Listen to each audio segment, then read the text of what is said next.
Auschwitz Camp is the setting for The Boy in the Striped Pajamas. This camp plays a special role in solving the problems the German had with the Jewish population.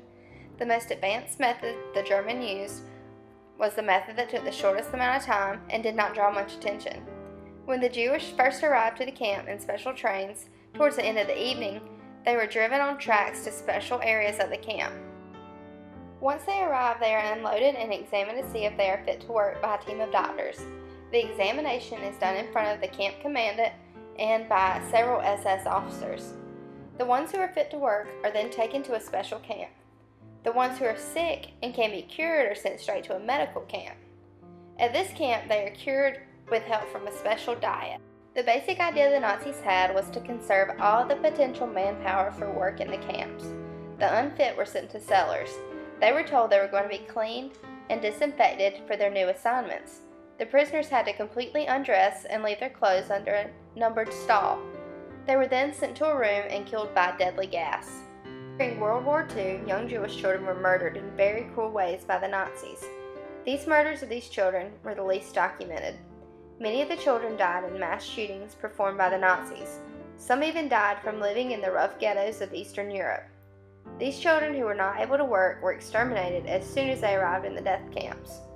The teenagers who made it through the selection process were often worked to death. In this dark history, some flickers of hope and humanity can be seen in the lives of those few children who were rescued from the clutches of the Nazi regime. For example, the Kinder transports provided safe passage out of continental Europe for approximately 10,000 children. The children who survived the ghettos and death camps found themselves as orphans at the end of the war. Many of these children found it helpful to share their stories of life in the camps. A small portion of this information is included in The Boy in the Striped Pajamas. The Boy in the Striped Pajamas is a historical fiction tale of the unlikeliest of friends, the son of a Nazi commander and a Jewish boy in a concentration camp. The novel opens when Bruno and his family has to move from their home in Berlin and move to a new home in an unfamiliar place called Outwith, as Bruno calls it.